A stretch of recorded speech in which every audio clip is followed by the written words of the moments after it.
அன்பானவர்களே, மக்களின் மனக்குரலாக நான் விஸ்வகுருவின் கேவலமான சுயரூபம் வெளிவந்துவிட்டு, யார் விஸ்வகுரு தெரியும் இல்லையா? இந்த சங்கிகள் எல்லாம் அழைத்துக் கொண்டிருக்கிறார்கள் பார், விஸ்வகுரு என்று சொல்லிக் கொண்டிருக்கின்ற பசுந்தோல் போர்த்திய புலி, உலக மகா நடிகர், உலக மகா பொய்யர் என்று சொல்லுகின்ற மோடி அவர்கள் தான். அவர்களுடைய இயல்பான குணம் என்ன என்பது 2 நாளைக்கு முன்னால் இந்தியாவிற்கு மட்டுமல்ல, உலகிற்கே தெரிந்துவிட்டது. ஒன்றை குளிப்பாட்டி நடுவீட்டில் எடுத்து வந்து வைத்தால் கூட அது போகின்ற இடத்திற்கு தான் போகும் என்று சொல்லுவார்கள் கிராமங்களில்.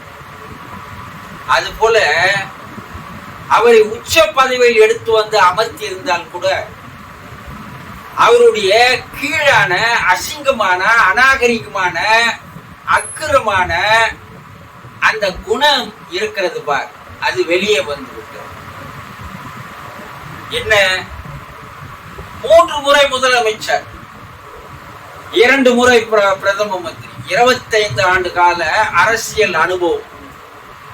ஒரு மனிதனை உச்சநிலைக்கு எடுத்து சென்றிருக்க வேண்டும். அறிவிலும் சரி, ஞானத்திலும் சரி, அனுபவத்திலும் சரி, குணநலன்களிலும் சரி, பழக்க வழக்கங்களிலும் சரி, நடவடிக்கைகளிலும் சரி, ஒரு முதிர்ச்சி பெற்றிருக்க வேண்டும் இல்லையா?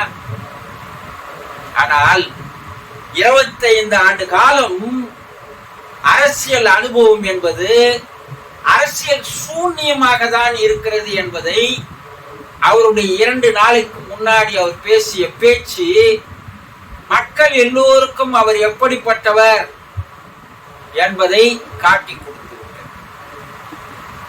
என்ன, தான் தோற்க போகிறோம் என்று தெரிந்து விட்டது. 10 ஆண்டுக்கு மேல் பிரதமராக இருந்து விட்டோம். என்ன ஒரு வாழ்க்கை! அடடா, அதிபராக, மன்னராக, ராசாவாக வாழ்ந்து விட்டோம் அல்லவா? ஒரு நாளைக்கு 4 முறை உடுப்பை மாற்றினோம் அல்லவா? ஒரு உடுப்பு 2.5 லட்சம். ஒரு நாளைக்கு 10 லட்சம் ரூபாய்க்கு ஆடையை மாற்றி 10 ஆண்டுகளாக அனுபவித்தோமே. சொர்க்க வாழ்க்கை அல்லவா?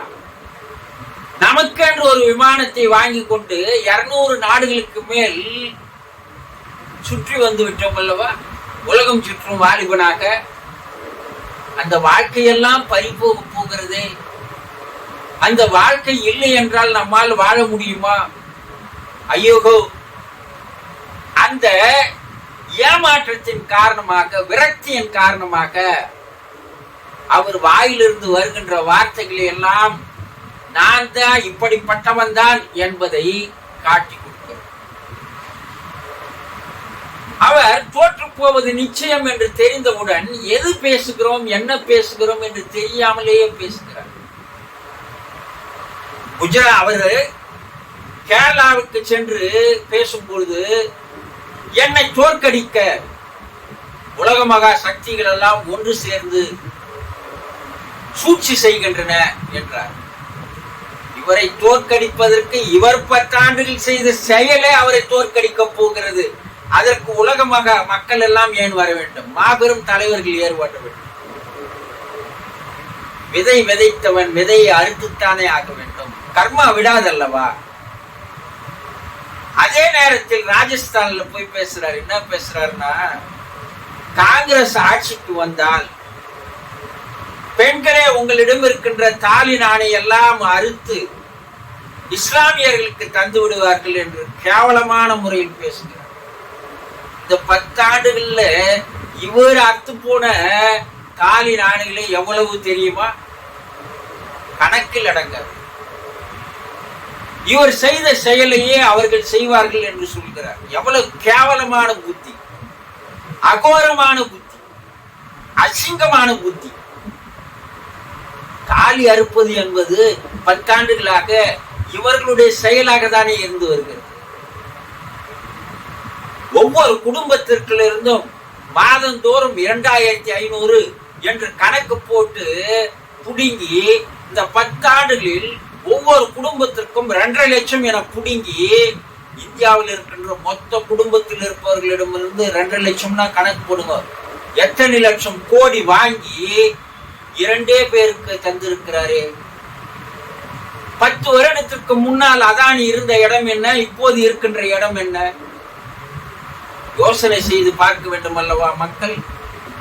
மக்களை அட்டை பூச்சியாக இருந்து ரத்தத்தை சுருண்டி எடுத்து அவர்களுக்கு தந்து அவர்களை தன்னுடைய பினாமியாக்கி கொண்டிருக்கிறார். உலக மகா கோடீஸ்வரர்களில் ஒருவராக மாறுவதற்கு முயற்சி செய்கிறார் என்று டெல்லி முதலமைச்சர் கூறியிருப்பது உண்மைதானே? இப்ப என்ன கேட்கிறாரு? மறுபடியும் ஒரு 5 வருடங்கள் எனக்கு தாருங்கள். 10 வருடங்கள் உங்களிருந்து சுரண்டியதை 5 வருடத்தில் மறுபடியும் சுரண்டி விடுகிறேன். கேஸ் 2000 ரூபாய் ஆய்க்கிறேன், பெட்ரோல் 200 ஆய்க்கிறேன், டீசல் 150 ஆய்க்கிறேன். நீங்கள் சாப்பிடுற சாப்பாட்டுக்கெல்லாம் வரி ஏற்றிடுற, சாப்பிடுற பிஸ்கட்டுக்கு 18%, அடுத்த 5 வருஷம் வந்தா 30%. இப்படி 5 வருஷத்தில் நான் புடுங்கி நான் அதானி பெயரில் தந்துவிட்டு உலக மரா கோடீஸ்வரர்கள் ஒருவனாக முதல்வனாக நான் மாறி நாட்டை விட்டு ஓடினா கூட ஓடிடுறேன். இப்படித்தானே பேசுகிறேன். மக்கள் என்னை ஏமாந்து போவதற்கு ஏமாளிகளா சொல்லுங்க? ஒரு இந்து மதத்தை வைத்துக் கொண்டு மதம் நாங்கள் தான் உண்மையான, எது உண்மையான மதம்? இந்து மதம் என்ன? இவர் ஸ்தாபனமா, இவர் ஸ்தாபகரா, இல்ல இவர் ஆரம்பித்தாரா? உனக்கு காலத்துக்கு காலம் முப்பாட்டனுக்கு முப்பாட்டம் காலத்திலிருந்து மதம் இருக்கிறது. நீ என்னவோ உனக்கு தான் சொந்தம் என்பது போல் நீ கொண்டாடி வருகிறாய். உண்மையான இந்து மதம் என்ன? எல்லா உயிரினங்களிலும் எல்லா ஜீவராசிகளிலும் இறைவன் கலந்திருக்கிறான். அப்படி எவன் ஒருவன் பார்க்கிறானோ அவன் தான் இந்து என்று வேதம் கூறுகிறது அல்லவா? அப்ப அங்க ஜாதி எது, மதம் எது? எல்லாம் ஒத்தத்தானே. நீங்கள் பார்த்து வையனையானால் ஒரு குறிப்பிட்ட ஆண்டுகளுக்கு முன்னால் பாரத விலாஸ் என்று ஒரு படம் வெளியே வந்தது. இந்த பாரத விலாஸ் படத்துல பாத்தீங்கன்னா எல்லாரும் ஒன்று சேர்ந்து இருப்பார்கள். எல்லா குடும்பமும் ஒரே வீட்டில் இருக்கும். அது இந்திய நாடு என்பது என் வீடு, இந்தியன் என்பது என் பெயர், எல்லா மக்களும் என் உறவு, எல்லோரு மொழியும் என் மொழியே, திசை தொழுவம் துலுக்கர் என் தோழர், தேவன் இயேசு என் கடவுள் என்று பாடினாங்களே, நல்லாதானே இருந்தது. எல்லோரும் சகோதரர் சகோதரிகள் தானே வாழ்ந்து வந்தார்கள். எப்போ இவர் வந்தாரோ அப்பவே மதத்தின் பேரை சொல்லி மக்களை பிளவுபடுத்துகின்ற வேலையை இவர்கள் செய்து அதன் மூலமாக அரியணையில் அமர்கின்ற வழக்கத்தை பழக்கமாக்கி கொண்டவர்கள் இவர்கள். இப்ப கூட எதுக்கு இதை போய் ராஜஸ்தான்ல பேசுறாரு? இந்து மக்களும் இஸ்லாமியர்களும் ஒருவர் அடித்துக் கொள்ள வேண்டும், ஒருவர் வெட்டி கொள்ள வேண்டும், ஆயிரக்கணக்கான சாப வேண்டும். அந்த சாவுகளுடைய குவியல் மேலே சேர் போட்டு அமர்ந்து நாற்காலில் பிரதமராக இவர் மாற வேண்டும் என்பதுதான் இவருடைய எண்ணமே தவிர மக்களுக்கு நல்லது செய்ய வேண்டும் என்ற எண்ணம் துளியும் கிடையாது. செய்திருந்தா 10 வருஷத்துல செய்திருக்கலாம். உலக சரித்திரத்தில் ஹிட்லர் என்பவன் யூதர்களை அழிப்பதற்காக முயற்சி செய்தான். அவன் கதி கட்சியா என்ன? அதே போல முசோலினி முயற்சி செய்தார். அவன் இருந்த இடம் காணாமல் போய்விட்டான். இடி அமீன் இருந்த இடம் காணாது. ஏன்? பக்கத்து நாடான இலங்கையிலே ராஜபக்ஷ தமிழர்களை அழிப்பதற்கு முயற்சி செய்தான். கடைசியாக நாடு விட்டு துரத்தப்பட்டான். நாடு விட்டு நாடு ஓடினான். அந்த கதி இவருக்கு வரப்போகுது, கூடிய விரைவில் வரப்போகுது. அப்போ இவர்கள் எல்லாம் என்ன நினைக்கிறார்கள் என்றால் சர்வாதிகார மனப்பான்மை. எதையாவது ஒன்றை செய்து மனக்கலவரத்தை ஏற்படுத்தி 2 மாதத்தில் எப்படி குஜராத் கலவரை ஏற்படுத்தி முதலமைச்சர் ஆகினாரோ அதே போல இந்த முறை கலவரத்தை ஏற்படுத்தி மறுபடியும் வந்துவிட வேண்டும் என்று நினைக்கிறார். சாத்தான் வேதம் மோதுகிறது. மற்ற பெண்களை பற்றி தாலினானை பற்றி பேசுகின்ற இவர் முதலில் கட்டிய தாலினான் என்ன கதியில் இருக்கிறது என்பது இவர் நினைத்து பார்த்திருக்கிறார். ராமன் என்ன சொன்னார்? மீனவனுடைய தோழனாக ஏற்றுக்கொண்டு, படகோட்டியாக இருந்தாலும் அவனை தோழனாக ஏற்றுக்கொண்டு, ஜாதியில் குறைவாக இருந்தாலும் அவனை தோழனாக ஏற்றுக்கொண்டு, நால்வரோடு நாங்கள் ஐவரானோம் என்று பேசினான் அல்லவா? அப்படி பேசி அவனுக்கு கடவுள் கோயிலை கட்டிவிட்டு இவர் அவனை கடவுளாக வணங்குவதாக பாவனை நடிப்பு ஏற்படுத்திவிட்டு இப்போது மத ரீதியாக பிரிவு ஏற்படுத்துகிறது. அப்ப ராமனுக்கு அங்கு எந்த விதமான மரியாதையும் இல்லை, மதிப்பும் இல்லை என்பது தெரிகிறது அல்லவா? மக்களை ஏமாற்றுவதற்காக இவர்கள் மதங்களை கையில் எடுக்கிறார். உண்மையான இந்து மதம் இவர்கள் கிடையாது.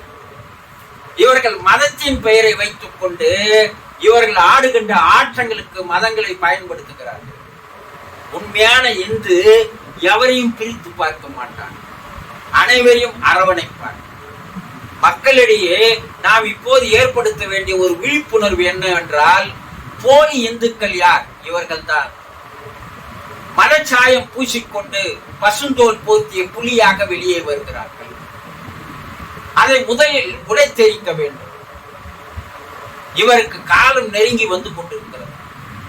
கூடிய விரைவில் இவருக்கு செய்ய வேண்டியதை எல்லாம் இந்திய மக்கள் செய்வார்கள். காணாமல் போகின்ற காலம் நெருங்கி வந்து கொண்டிருக்கிறது. சர்வாதிகாரிகள் எல்லாம் அழிந்து போய் எங்க இருந்த இடம் கூட புல்லு முளைக்காமல் இருந்து கொண்டிருக்கிறது.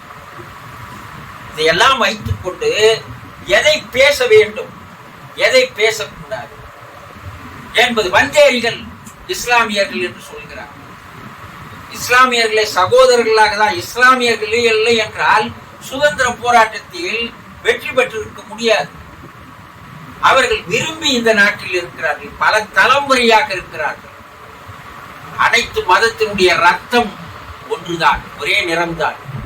அவன் சுவாசித்து விடுவதை தான் நாம் சுவாசித்துக் கொண்டிருக்கிறோம். காற்று எல்லோருக்கும் பொது, மழை எல்லோருக்கும் பொது, நிலம் எல்லோருக்கும் பொது, வானம் எல்லோருக்கும் பொது. அப்படி இருக்கும்போது இவர் அவர்களை மட்டும் குறிவைத்து தாக்குவது என்பது சர்வாதிகாரி அழிவினுடைய விளிம்பில் இருக்கிறார் என்பதுதான். மக்கள் இதையெல்லாம் இனிமேலாவது யோசனை செய்து பார்க்க வேண்டும். அடுத்த ஒரு முறை இவர்கள் வந்தால் அனைவரும் துணி இல்லாமல் இவர்கள் அனைவரையுமே வீதியில் நிர்வாணமாக நிற்க வைப்பார்கள். மேலும் பணம் சுரண்டி அதானிக்கு அம்பானிக்கு இவர் தருவார். ஒரு காலத்திற்கு இவர் நாட்டிலே இருக்க போவதில்லை, ஓடி ஒளிந்து கொள்ள போகிறார். மக்களே, இதையெல்லாம் விழிப்புணர்வோடு நீங்கள் சிந்தித்து பார்க்க வேண்டும். தரங்கட்ட பேச்சு அவர்களை தலைகுனிவை ஏற்படுத்தும், காணாமல் செய்யும். இதையெல்லாம் மக்கள் பேசிக் கொள்கிறார்கள்.